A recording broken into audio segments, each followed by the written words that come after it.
Did you guys have to get Madonna's approval, or has she seen the movie? I don't know about Madonna. I mean, obviously, you know, Gaga hadn't seen the film, but there were certain scenes like that we wanted to make sure she felt comfortable with. So she saw that, and she felt like, you know, she stood by what she said. You know, it feels a little bit salacious or whatever, but it's all really honest. It's not, you know, she talks about how much she admires Madonna and always had. She just kind of like pops one off about how things could have gone a little bit differently between the two of them. And I love that scene because you really understand her values.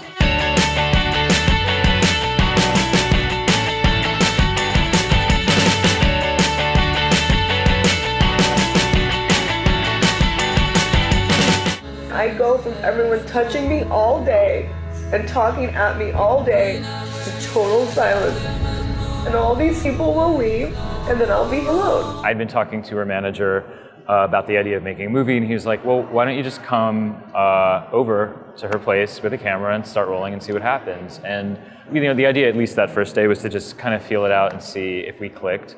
And we did, you know, and she told me right off, like, I'm not going to do anything special. You can follow me around with the camera. I filmed her just cooking and getting ready to go to the studio, and then at the studio. But it ended up becoming the first scene of the film. So it's like I'm kind of getting to know her, and then the audiences at the same time. I want to do the opposite of what everyone thinks that I'm going to do. There really isn't anything bigger than this. I had a crew, and I wanted to, you know, use them if I could, but often she just preferred that I didn't. I mean, a lot of the conditions of me being able to shoot was if it was just me, because either she was working in the studio and just didn't want the distractions of having cameras around, or it was something kind of intimate and she just, you know, would prefer to not. And so to allow me to actually gain access, I ended up having to shoot a lot of the film myself, which it was interesting. It became a lot more of a personal kind of one-on-one experience.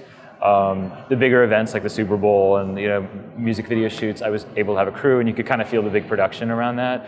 But then, you know, the film kind of, it's kind of this accordion. It just like gets really big and then really small. And I told her from the beginning, you know, I'm going to shoot everything I see, but if you want me to turn the camera off, I will, obviously, anytime. And so she knew, you know, she felt like she had agency anyway, but mostly if there was something coming up that involved other people, you know, people who weren't involved or weren't there, you know, who didn't consent to be participating in this, she would ask me to turn the camera off because, you know, she didn't necessarily want, you know, other people pulled into it if they weren't, you know, agreeing to be a part of it. The truth is, when producers wanted me to be sexy, I always put some absurd spin on it that made me feel like I was still in control. She's very super down to earth. I think there's an expectation she's going to be this kind of crazy off the wall personality, and obviously she can be at times, but she just has this kind of centeredness. It's pretty relaxing to be around her, and you wouldn't think that it would be. But she, you know, she makes eye contact. She's really invested in the people around her. She's really interested in what's going on. And you don't always find that, I think, with people in her position. There's definitely an intimacy. I mean, when you're shooting somebody over that period of time and just sharing the air with them, you do have a kind of bond, but it's an interesting kind of relationship, and it's not like a normal friendship. And for me, it was really important that they weren't thinking about me. You know, and that you know, there would be times that I'd be maybe like in the studio with her and Mark or whatever, and they'd be joking around, and like I'd kind of want to like jump in and say something funny, or like, you know, they'd kind of try to engage me, and you know, and I would to a certain extent, but I wanted to make sure that all the people around her, and especially her, could forget that I was there. So I really did withhold a lot, you know, and I spent a lot of time just really trying to be as pulled back as I could be. She was kind of reluctant, I mean, the whole way, you know. And but at the same time allowing it, in a lot of ways, you know, trusting a kind of process and not sure why. So usually I would just be in touch with her manager and be like, can I come today? Can I come today? Especially, you know, during downtime when she was in the studio, I would just expect to go over every day and shoot, unless there was a reason for me not to, you know.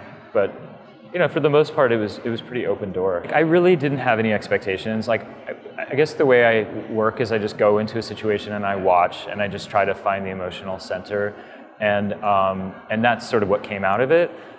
You know, even when I had ideas of how I wanted it to be or how I could produce something, I realized with her that wasn't realistic. Like, I just had to go with her flow, and that stuff was surprising in a way. Like how, you know. The stuff that she struggles with is really universal, like loneliness and relationship troubles. You know, these are things that regardless of where you are or who you are, you know, you can be experiencing, so.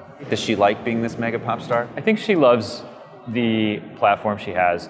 I think she loves the opportunity to make music and do whatever creatively that she wants to do, and that's like a gift. And she's very like aware of that. She doesn't take it for granted.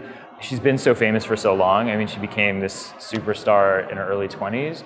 And it's this kind of funny thing, like people think of it as this like Faustian pact, you know, that there's this time where you kind of set out to become a star and then you have to deal with all the kind of blowback for the rest of your life. And she kind of knew that going in, you know, the first record was called The Fame, and she kind of was playing with that narrative already. But it doesn't set you up for the reality of 10 years later, you know, not being able to like walk down the street and have a regular experience. She's very aware of, you know, the limitations as well.